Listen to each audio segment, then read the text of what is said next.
Hey guys, due to unforeseen and unfortunate events, our sound didn't record, so I am going to do my best with this week's butt plug highlights. For this week, I, Missy Davis, the host, was providing 3 beers. Started off by talking about the beers. And I think I got Ariana. There we go. Yes! I got her doing something silly like I always do, pre-recording, so I had to get that in there. Looks like she's playing with herself under the pillow. She's really just pulling her shorts out of her ass. So, anyway, I think this is where we started. Right here, yes, we are about to start. I did start.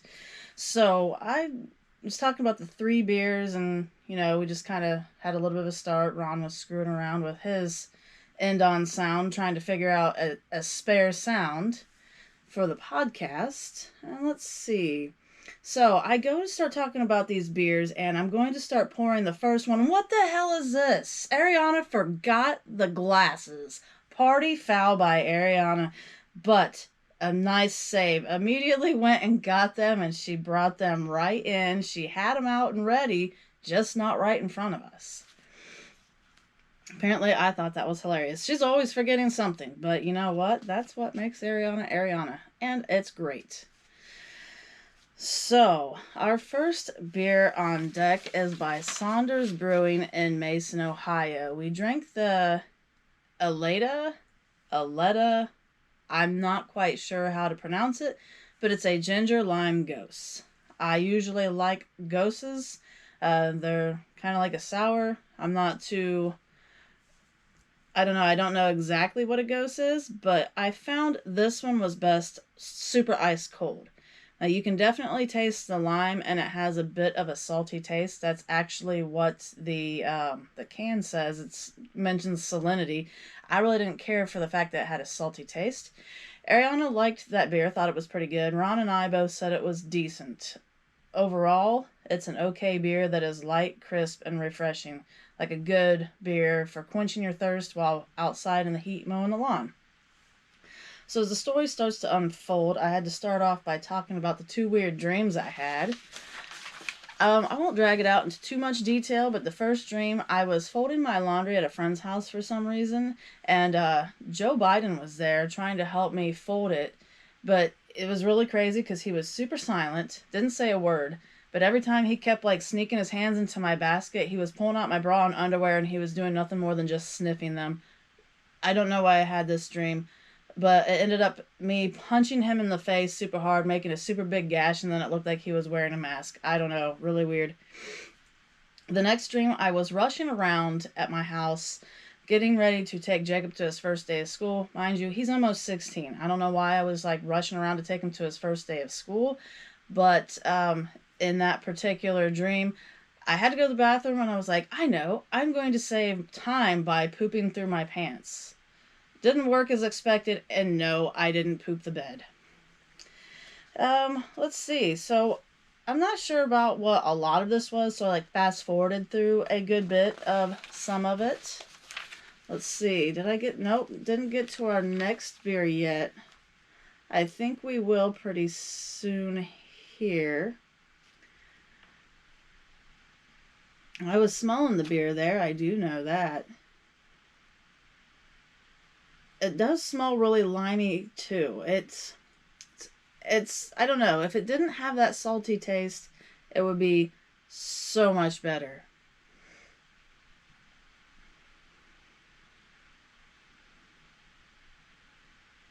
I'm really trying to pick it apart there. I do know that.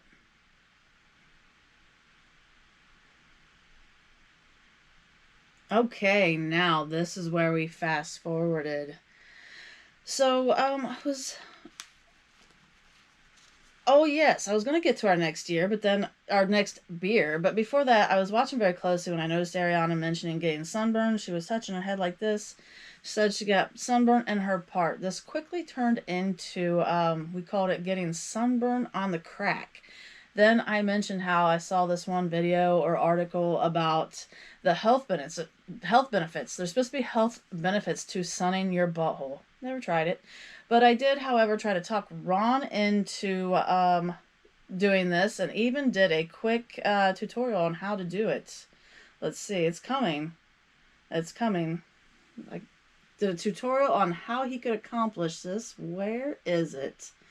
It's really funny. He did a wiggle. I saw him do the wiggle like he's trying to, you know, wiggle his butt into the air. Let's see. It's coming right there. Grab the one leg, grab the other, and we called it it's the happy baby yoga pose. That's what I told him. That's what I told him, like, this is what you should try doing.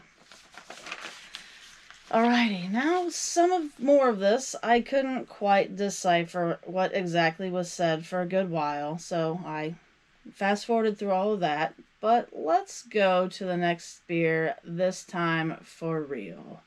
Right here, fast forwarded to what I thought was going to be an amazing Hefeweizen, but I was pure wrong. I typically love a good Hefeweizen, and up until this point, I never had a bad one. But this immediately smelled and tasted like hot dog water to both Ariana and myself. I believe Ron, when he ended up tasting it, he got the hot dog taste towards the end of his glass. Let's see, this Hefeweizen is from Wolf Ridge Brewing in Columbus, Ohio. It's a Bavarian-style Weiss beer with clove, banana, and effervescent, which is just a fancy term for carbonation. I was actually really disappointed by that term because it's like the clove and banana you couldn't really taste any clove, and banana wasn't too, you could taste it a little here and there, mostly hot dog. It's a 5.2% with 12 IBUs. Ariana and I only got a few random tastes of banana, while Ron could taste the banana a bit more. Overall, I believe this beer was less than okay, with me hating it about as much as I hate a Hamm's Light. It was a real toss-up. I think I would rather, I don't know, I'd probably rather drink a few Hams than to drink a few of those. I had trouble downing that. Let's see, after this, because of the banana flavor in that was supposed to be in the Hefeweizen, we did share some stories about drinking 99 bananas when we were much younger. Fun times.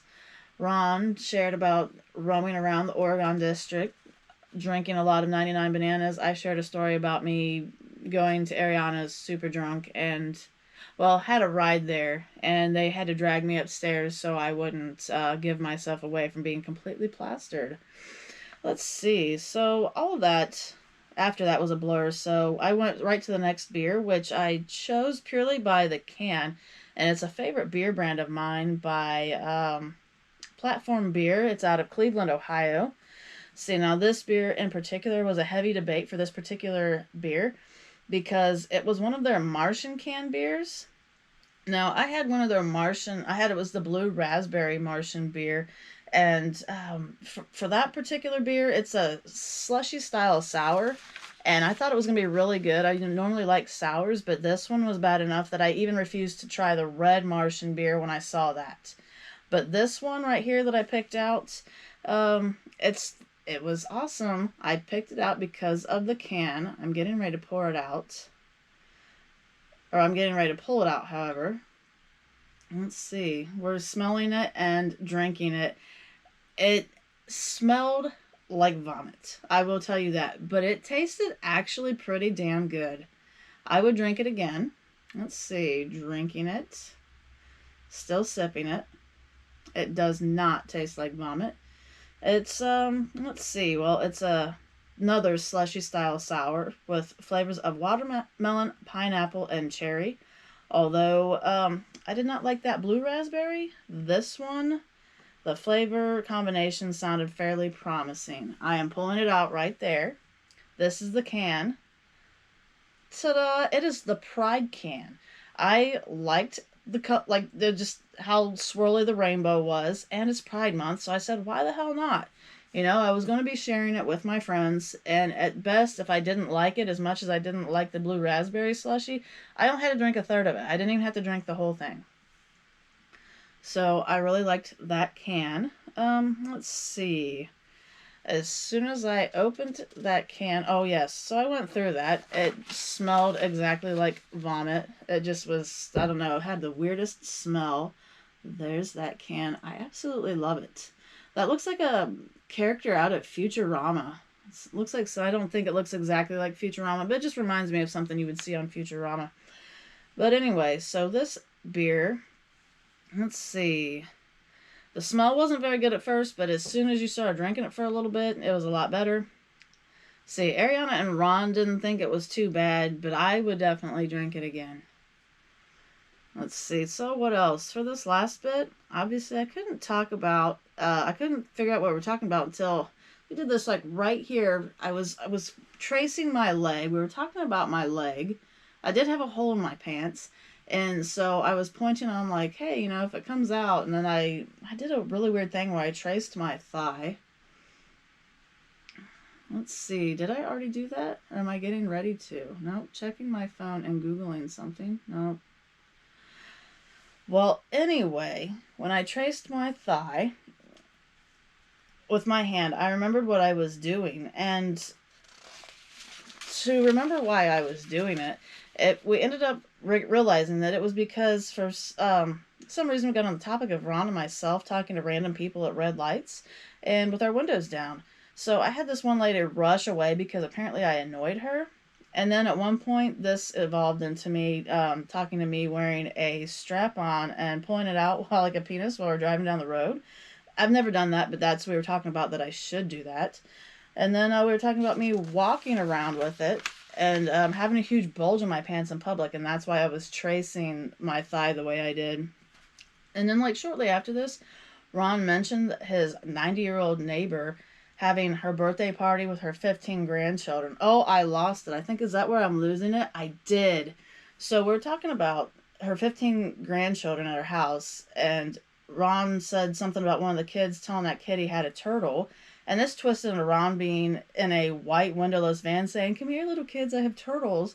But then the story twists again where this old lady was actually trafficking these kids and trying to lure them to her house with birthday party snacks. Ron tried to wrap it up with the conversation with, well, anyway, my old neighbor lady had fun. And Ariana had said, well, I bet she did. And that's when I lost it, when you saw that I lost it. So, I ended up, maybe that's where it was. Couldn't gain control of myself. There we go. That's where I lost it. Definitely lost it. Right there, Ariana loses it. Missy just couldn't gain control of herself there. That was where it got wrapped up. I knew I was close to that point. Oh boy, that old neighbor lady and her 15 trafficked grandchildren had fun. I bet she did. That was a good episode. So, if you like humor and you like beer, come see us on YouTube. We'll get the podcasts out, the strobingbuttplug.com. We do have a blog up.